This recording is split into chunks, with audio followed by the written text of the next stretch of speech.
Bienvenue dans ce décryptage. On a tous observé le monde qui nous entoure, et on s'est souvent posé cette question fascinante. Pourquoi certains accomplissent-ils des choses incroyables, pendant que d'autres restent sur la touche à observer de loin? C'est un phénomène tellement universel. Aujourd'hui, nous plongeons au cœur de sources captivantes qui proposent un véritable plan d'action pour briser cette inertie. C'est ancré dans le réel, c'est sans filtre, et ça explore à fond la mécanique du succès et de la stagnation. Et le premier piège qui ressort, c'est celui de la comparaison. On tombe tous dedans, n'est-ce pas? On regarde ceux qui vivent nos rêves et on présume qu'ils ont un avantage secret ou une chance inouïe. Mais nos sources frappent fort avec une vérité toute simple. La seule vraie différence entre ceux qui réussissent et ceux qui regardent, c'est que les premiers ont simplement commencé, avant même de se sentir prêts. Ils ont osé se poser la question. Pourquoi pas nous? Alors, attaquons directement notre première grande thématique, le mythe de la préparation et cette tenace illusion du moment parfait. On entretient souvent cette douce illusion qu'il faut être totalement prêt avant d'agir. Mais soyons clairs, attendre le fameux moment parfait, c'est juste une excuse haut de gamme pour rester sagement dans sa zone de confort. La vie ne ralentit jamais. Il y aura toujours un agenda surchargé, une urgence absolue, une excellente raison de remettre à demain. Ce moment parfait, ce n'est pas une petite oasis de calme dans le futur. Le moment parfait, c'est de se lancer maintenant, en plein milieu du chaos. C'est ce qui nous amène à une citation absolument géniale de notre document. C'est un renversement total de perspective. L'idée reçue, c'est qu'il faut se sentir en confiance pour faire le premier pas. Eh bien, c'est faux. La confiance n'est pas un bus qu'on attend passivement à l'arrêt. C'est quelque chose qui se forge et qui se construit par le mouvement. En résumé, c'est l'action qui crée la préparation. Un point, c'est tout. Pour bien visualiser la chose, prenons la métaphore de la boule de neige. Au tout début, c'est minuscule. Mais en dévalant la pente, ça accumule de la masse jusqu'à devenir une force imparable.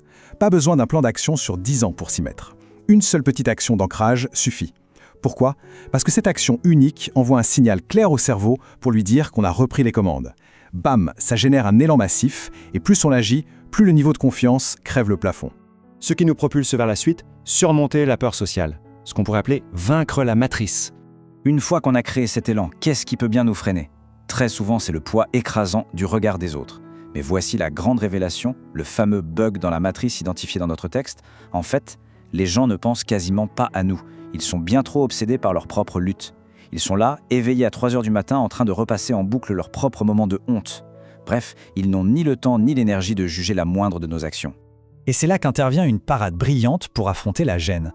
Activer le mode patate. Oui, une pomme de terre. Pourquoi? Eh bien parce qu'une patate s'en fiche complètement de ce qu'on pense d'elle. C'est juste un féculent, détendu, zen, complètement imperturbable.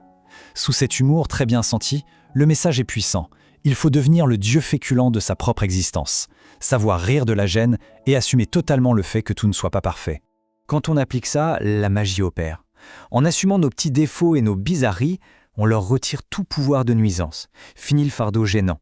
Au lieu de ça, on accepte le désordre, on rit d'un moment embarrassant et on passe direct à la suite. Et devinez quoi? Ces mêmes bizarreries finissent par se transformer en atouts indiscutables, en véritables super-pouvoirs qui rendent notre parcours absolument unique et captivant. Abordons maintenant notre troisième et dernière étape, l'échec perçu comme une donnée brute et la redéfinition de l'objectif final. Il est vraiment question ici de redéfinir radicalement ce qu'est un échec. Il faut un changement de logiciel complet.